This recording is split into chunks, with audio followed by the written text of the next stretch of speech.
Aquella noche, el pequeño camino de cemento que atravesaba los campos oscuros en las afueras de un pueblo de Centroamérica estaba casi completamente desierto. Solo se oían los pasos tambaleantes de un hombre impregnado de olor a alcohol y la respiración agitada de una estudiante que intentaba llegar a casa lo más rápido posible, con la mochila apretada contra el pecho. La distancia entre ellos se reducía poco a poco.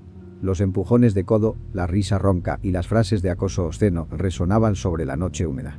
Cuando la mano del hombre tiró bruscamente de las correas de la mochila, la chica solo alcanzó a gritar una vez. Un gruñido bajo, seco y casi carente de emoción resonó desde el borde de la oscuridad al costado del camino. Un perro desconocido salió de allí, con el pelaje erizado y los ojos brillando como dos brasas blanquecinas en la oscuridad. Sin correa, sin la voz de ningún dueño, se limitó a quedarse el silencio entre la chica y el hombre. El olor a alcohol, sudor, miedo y algo caliente, metálico, se mezclaba en el aire. El borracho maldijo y lanzó una patada. La noche estalló en una serie de sonidos breves y repetidos. El gruñido, el golpe de los huesos contra el pavimento, el grito ahogado a medio camino en la garganta. Cuando los vecinos salieron por los gritos, el perro había desaparecido como si nunca hubiera existido. Encontraron a la chica en estado de pánico, con la ropa sucia pero sin heridas graves. El borracho seguía con vida, el cuerpo cubierto de moretones difusos, sin forma clara de mordida, la mirada vacía, como si alguien hubiese mirado a través de él. Días después de regresar a casa, empezó a vomitar sangre. Sus órganos internos sangraban de forma masiva sin que hubiera ninguna herida en la piel. El expediente médico resumía el caso en pocas líneas. Fallo multiorgánico, causa no determinada. Los médicos no pudieron explicar por qué sus vasos sanguíneos se habían roto como si hubieran sido triturados desde dentro. En esta tierra, nadie necesita más informes médicos. A esa sombra de perro la llaman por un nombre que ha pasado de generación en generación. El cadejo. El escolta silencioso de todos los caminos solitarios. A veces salva a la víctima, a veces la arrastra directo al abismo, según la oscuridad que cada uno lleve por dentro. Las historias sobre él siempre empiezan en noches como esa, en tramos de carretera donde la última luz a lo lejos parece no alcanzar nunca. Este video contiene descripciones frías de violencia, perturbación espiritual y leyendas oscuras, y no es apto para niños ni para personas sensibles. El espectador debe decidir por sí mismo antes de continuar. Si te interesan historias de terror como la del Cadejo, te invitamos a suscribirte al canal Don Oscuro y activar las notificaciones para no perderte los próximos videos.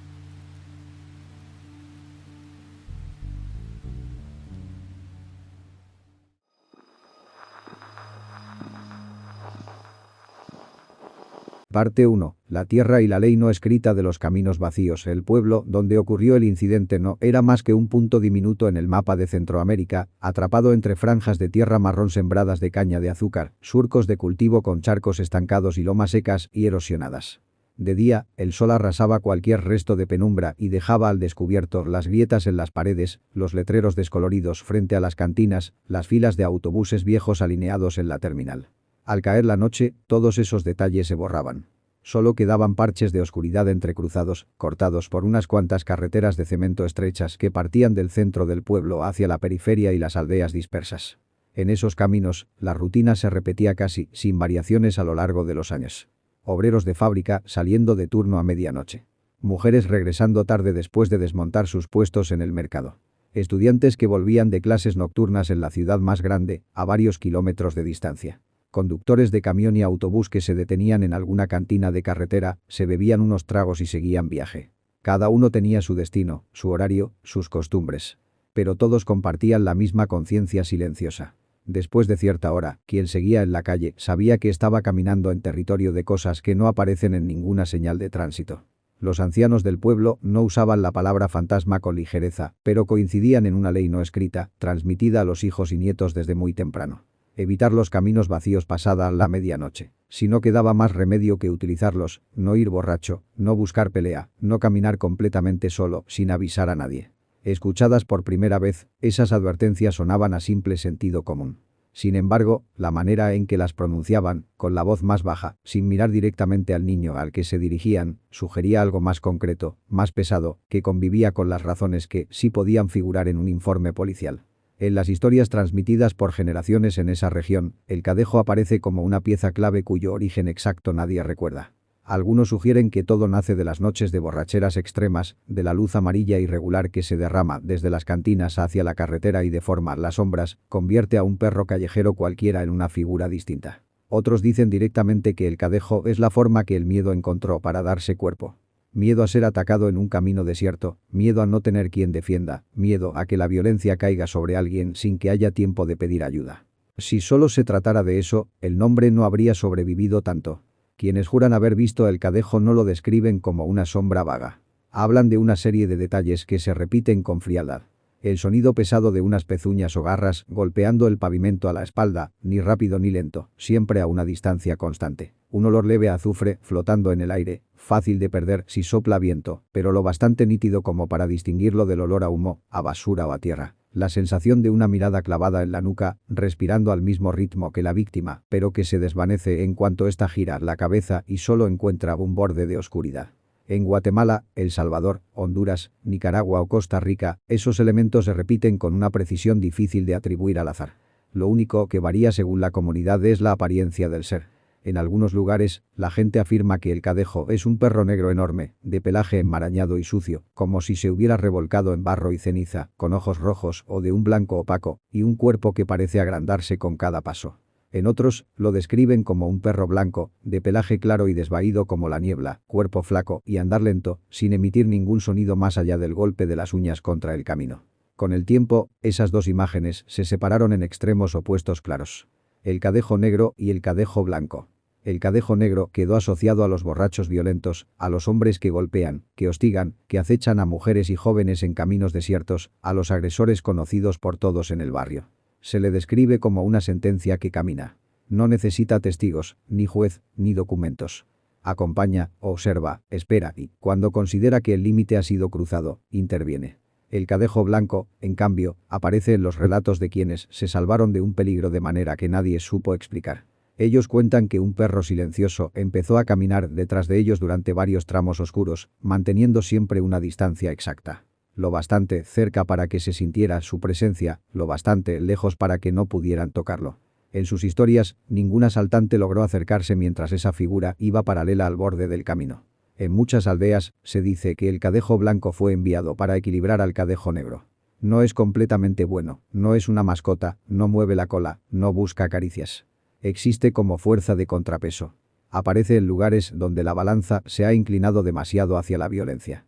En ciertos relatos antiguos, alguien intentó espantar a pedradas al perro blanco que lo seguía, convencido de que era un mal presagio. Poco tiempo después, ese mismo hombre sufrió un accidente o una enfermedad repentina. Los detalles cambian de versión en versión, pero la conclusión se repite. Esa cosa no está ahí para que los humanos jueguen con ella ni la pongan a prueba. El pequeño pueblo donde un hombre borracho acosó a una estudiante en un camino de cemento no era una excepción aislada. La red de carreteras, el ritmo de vida, la estructura social eran casi idénticos a los de otras decenas de pueblos de tamaño medio en la región. Una iglesia, una alcaldía, varias escuelas, una terminal de autobuses, un pequeño hospital, unas cuantas cantinas y, alrededor, capas de barrios que se expanden en círculos concéntricos. La diferencia estaba en aquello que no aparecía en las estadísticas oficiales. En los listados de incidentes de la policía local, la mayor parte de los hechos violentos se concentraba alrededor de las cantinas y en los tramos que las conectan con las zonas residenciales. Ahí se registraban peleas colectivas, agresiones, robos, violaciones. Algunas víctimas sobrevivían, otras se mudaban y no volvían, otras terminaban muertas con conclusiones repetidas. Accidente de tráfico, caída en estado de ebriedad, fallo multiorgánico tras traumatismo. Sobre el papel, esas frases parecían suficientes para cerrar cada expediente. Paralelamente, en las casas, en los patios traseros, en las cocinas, en las mesas del comedor, en los escalones de la entrada al atardecer, se sostenía otra red de memoria por medio de historias. La gente recordaba esos casos no con cifras, sino con imágenes. El rostro amoratado de un hombre hallado junto a la carretera, ojos abiertos de par en par, cuerpo cubierto de moretones sin heridas abiertas. El sonido de alguien corriendo a toda velocidad en la noche, seguido de un gruñido bajo, metálico, y de algo pesado golpeando contra el suelo. Las frases desordenadas de un sobreviviente que repetía que eso miraba, pero no respiraba como un perro normal. En esa memoria oral, el cadejo no era una figura difusa.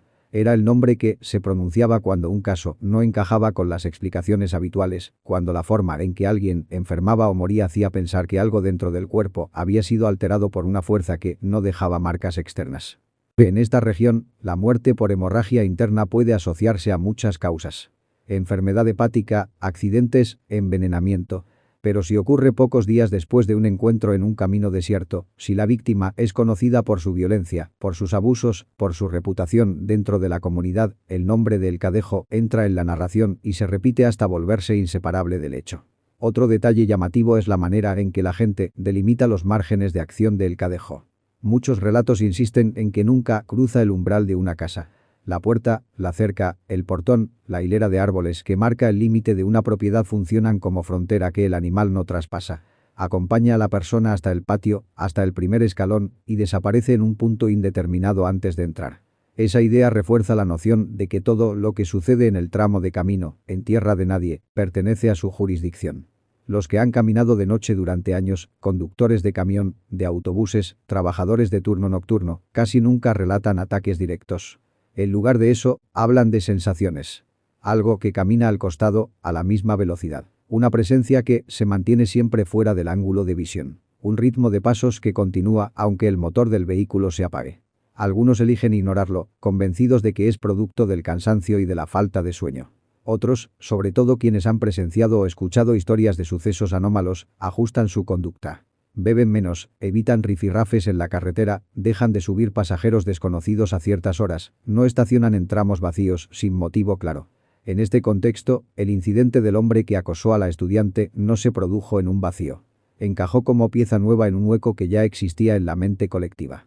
Los detalles borrosos del expediente médico, los moretones extraños, la muerte que llegó varios días después, todo coincidía con un patrón al que los habitantes estaban acostumbrados a dar un solo nombre. Cuando volvió a pronunciarse El Cadejo, no se utilizó como chiste ni como simple historia para asustar niños. Fue la única explicación que muchos aceptaron después de constatar que las respuestas razonables se quedaban cortas. En las noches siguientes, el camino de cemento que cortaba los campos oscuros siguió en el mismo lugar. No instalaron nuevas luminarias. No se colocaron señales de advertencia. Pero el número de personas que lo usaba como atajo disminuyó de manera evidente. Quienes todavía tenían que recorrerlo después del incidente adoptaron antiguas costumbres que antes parecían pertenecer solo a las zonas más remotas del folclore. Llevar un rosario en el bolsillo, murmurar una breve oración al entrar en el tramo desierto, evitar mirar hacia los sembradíos a ambos lados y, sobre todo, no girar la cabeza si escuchaban pasos o pezuñas detrás. En otras partes del mundo, relatos de este tipo se archivarían rápido como supersticiones, se negarían a la luz de estadísticas y campañas educativas.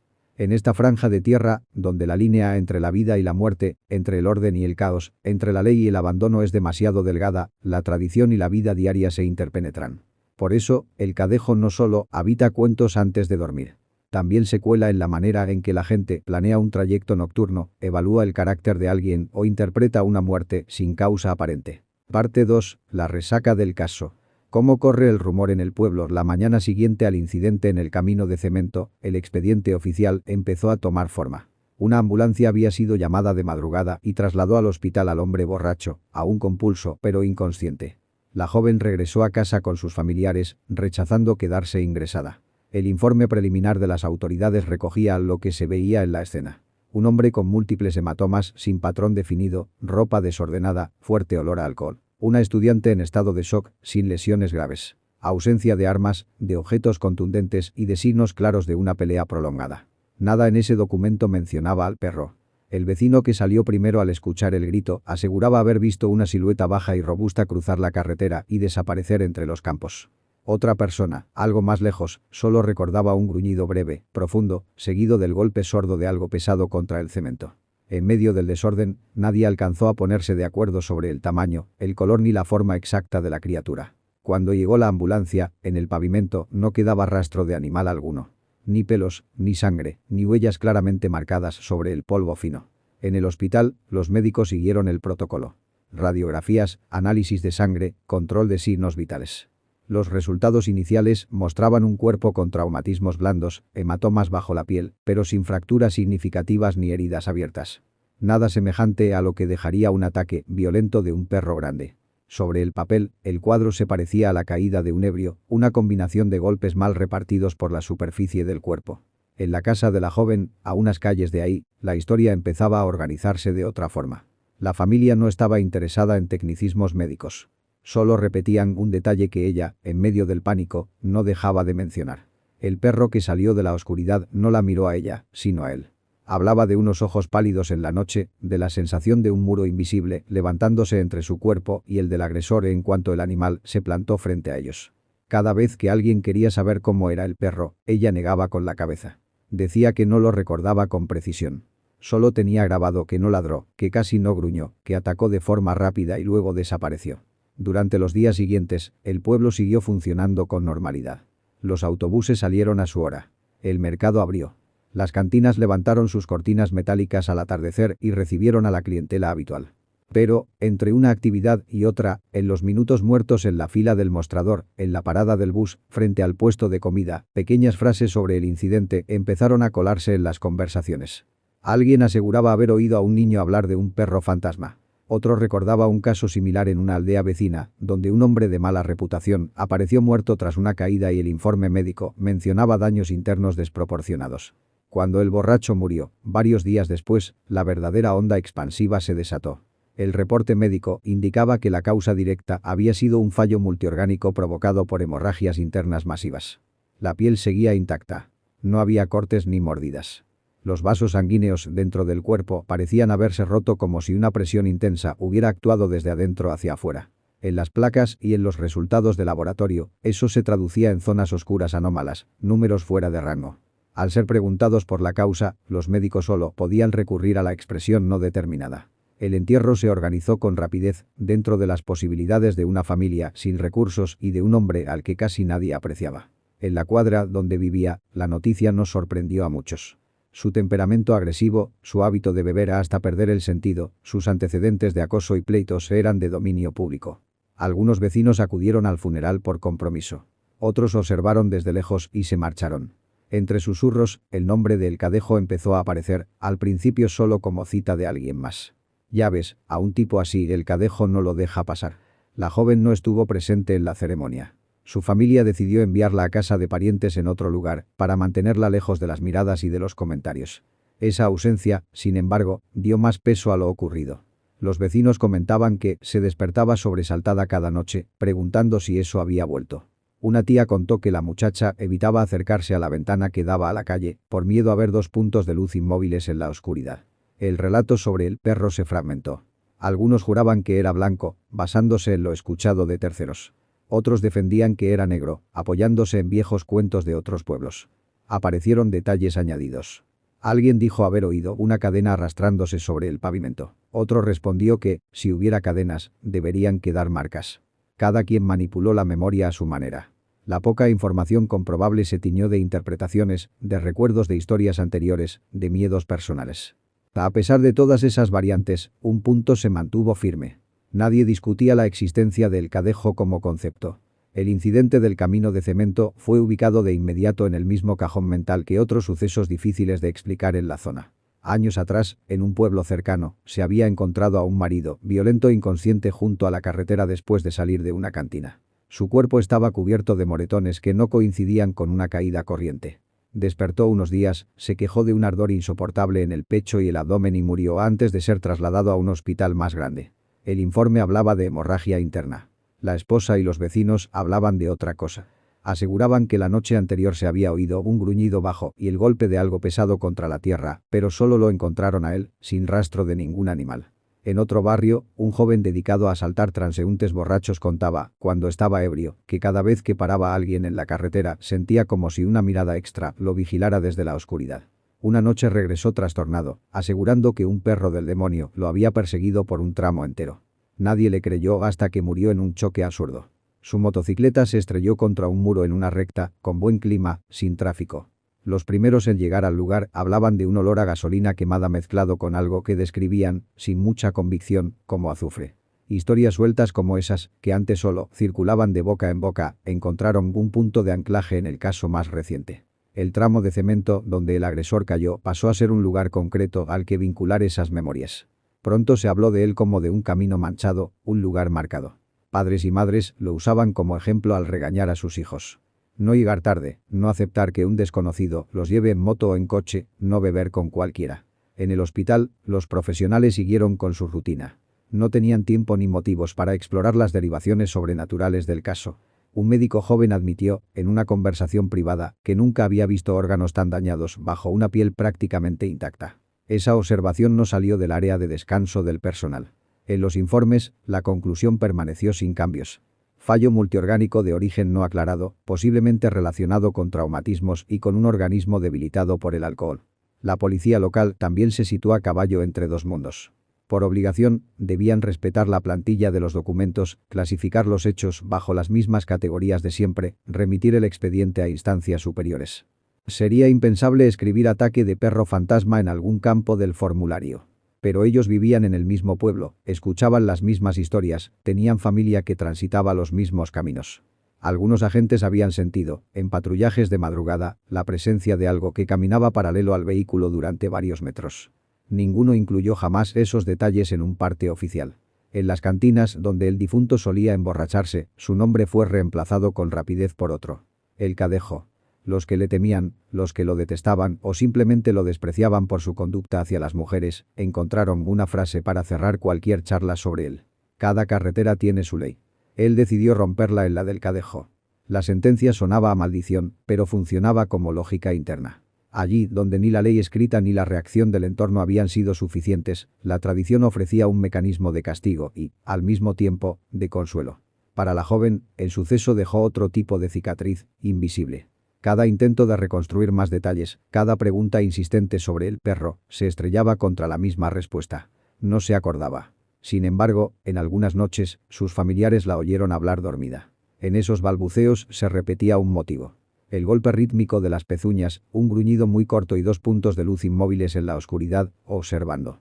Al escuchar esos fragmentos, los adultos en la casa no pudieron evitar ensamblarlos con los relatos que ya conocían. Así, sin proponérselo, reforzaron aún más la imagen del Cadejo como presencia real. La ausencia de pruebas claras, sin grabaciones, sin testigos que hubieran visto con precisión, sin rastros físicos de animal, se convirtió, paradójicamente, en el material ideal para el rumor.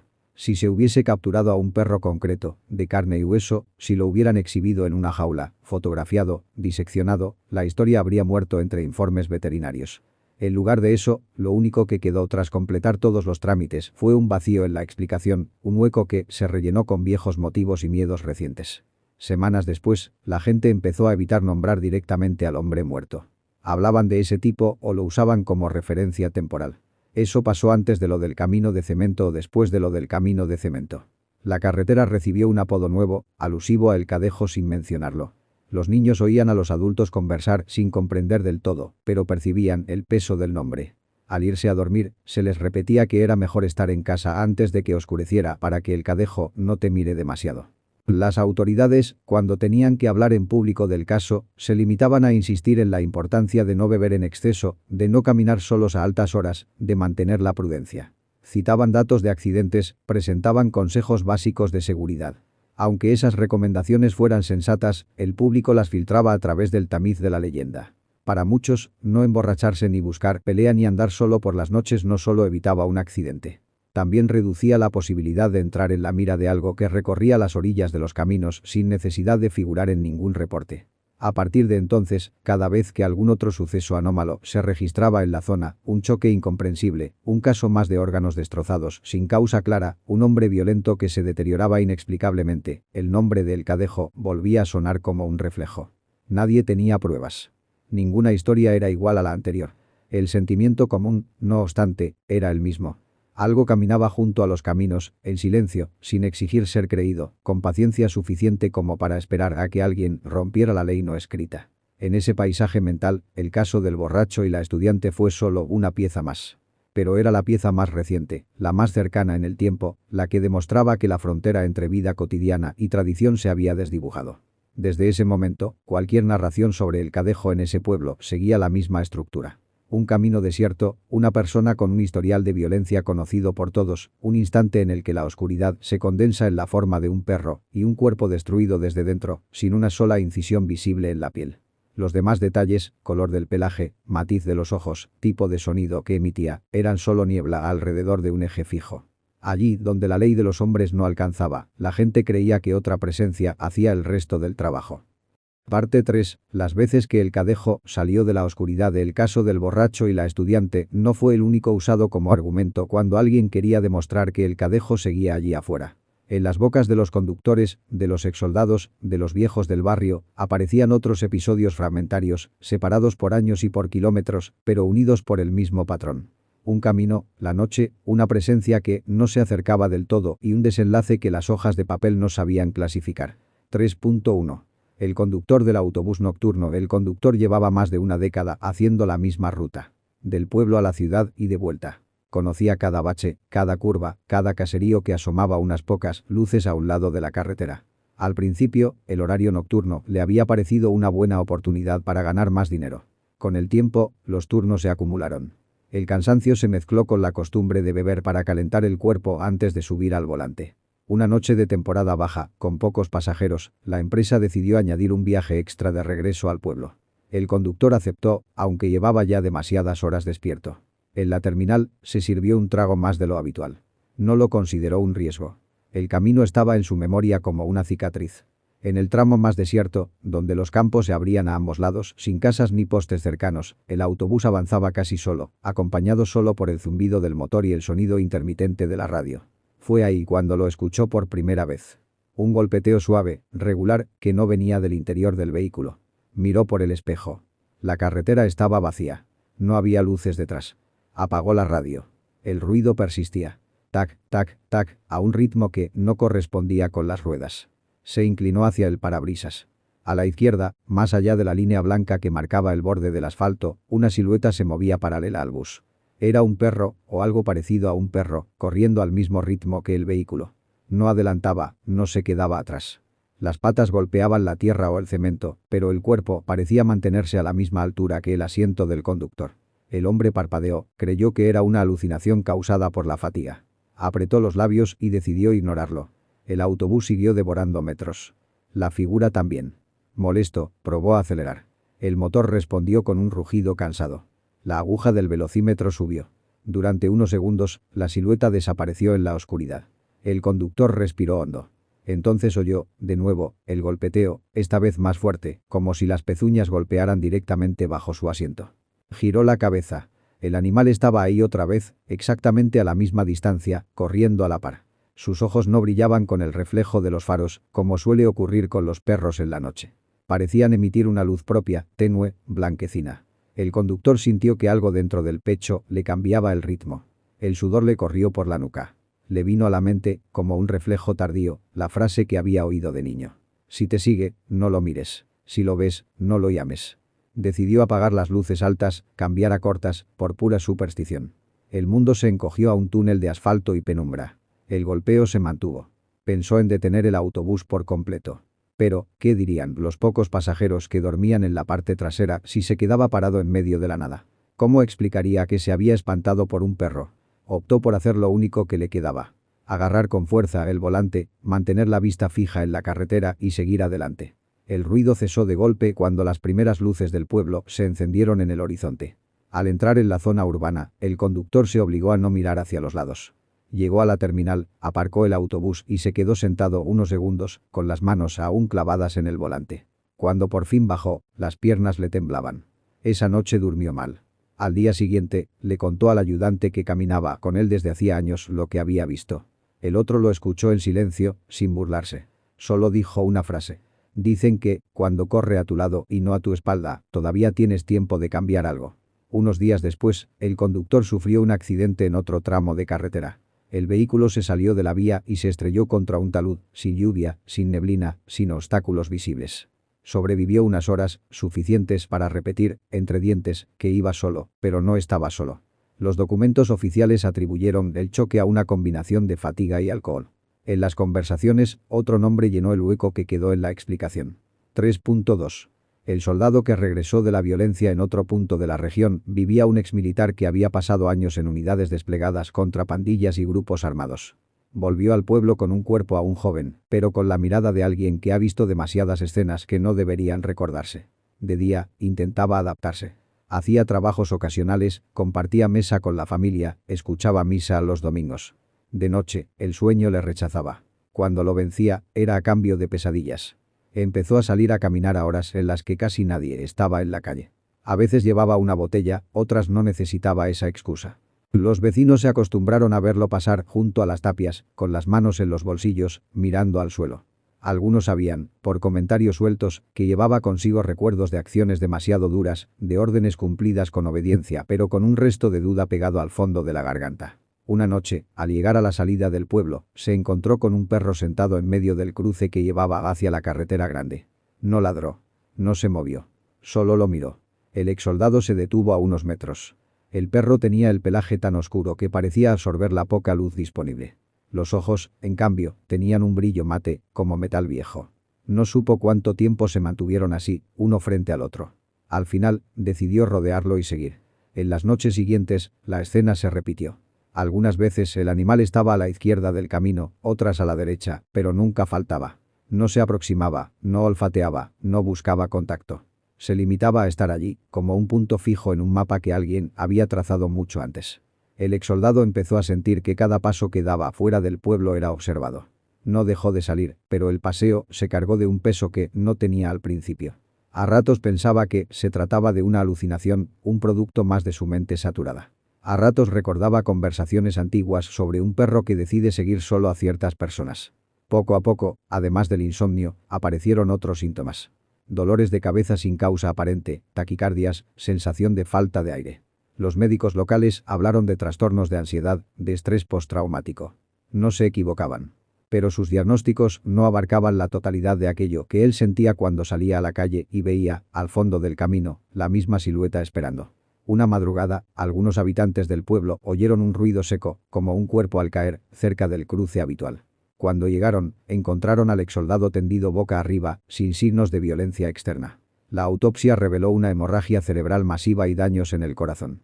El expediente consignó causas naturales aceleradas por el estrés y, tal vez, por sustancias que ya no podían detectarse. En las charlas posteriores, quedaron otros detalles. La posición del cuerpo, mirando hacia el punto exacto donde, durante semanas, se había sentado el perro. La ausencia de huellas alrededor.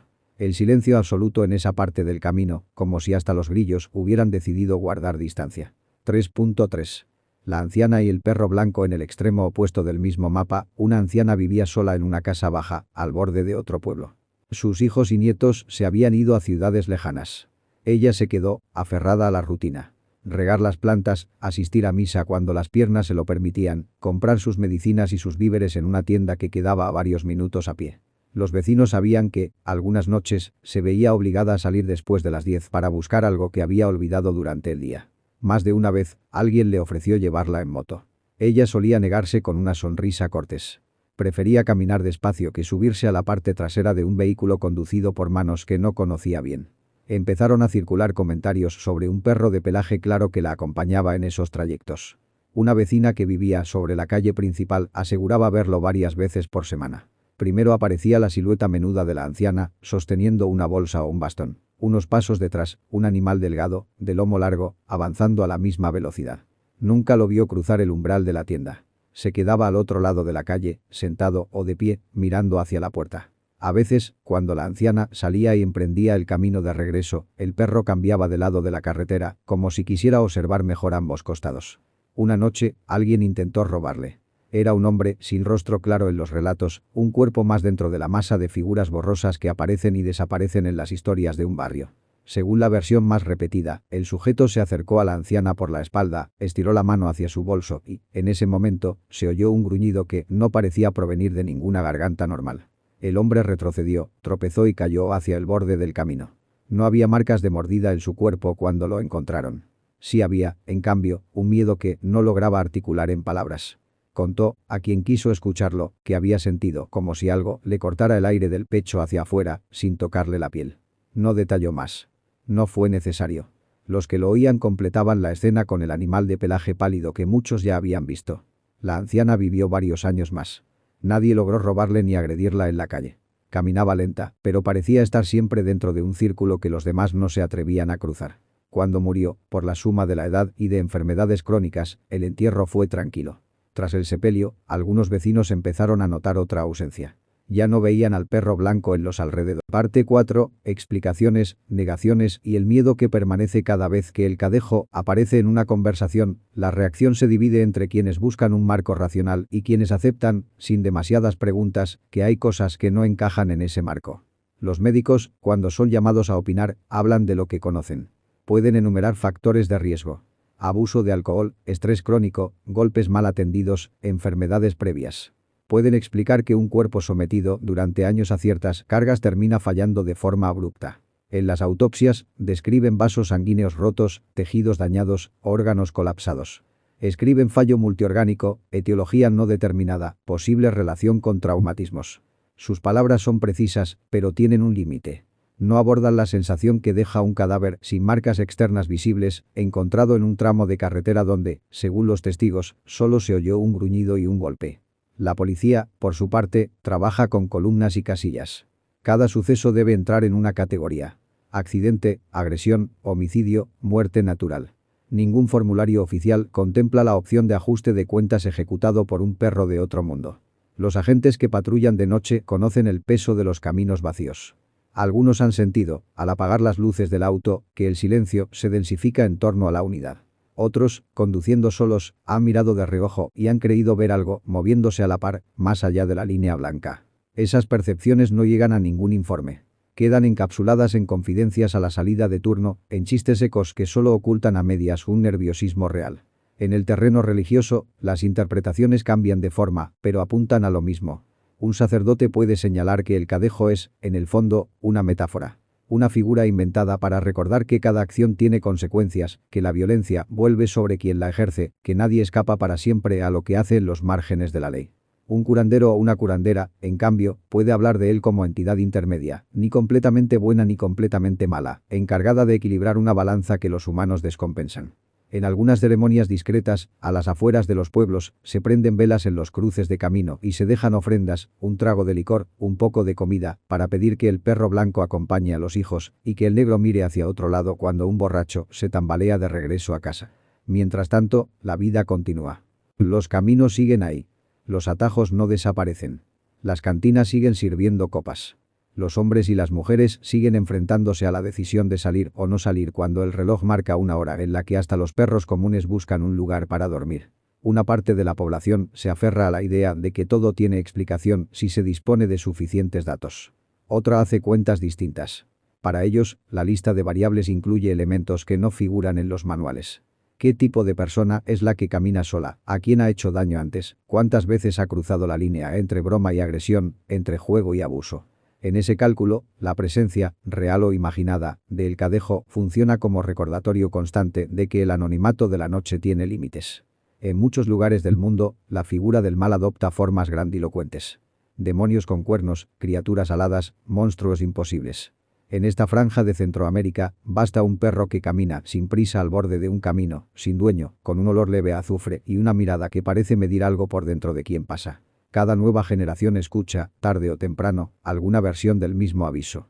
Lo importante no es si el cadejo existe como cuerpo, sino qué carga inconfesada lleva cada cual cuando se queda solo con sus pasos. A veces, la historia se cuenta como advertencia moral. Otras, como consuelo. Cuando alguien con un historial de crueldad muere de forma extraña, hay quienes necesitan creer que no fue por azar, que una justicia silenciosa lo alcanzó en el único tramo donde nadie más quiso intervenir.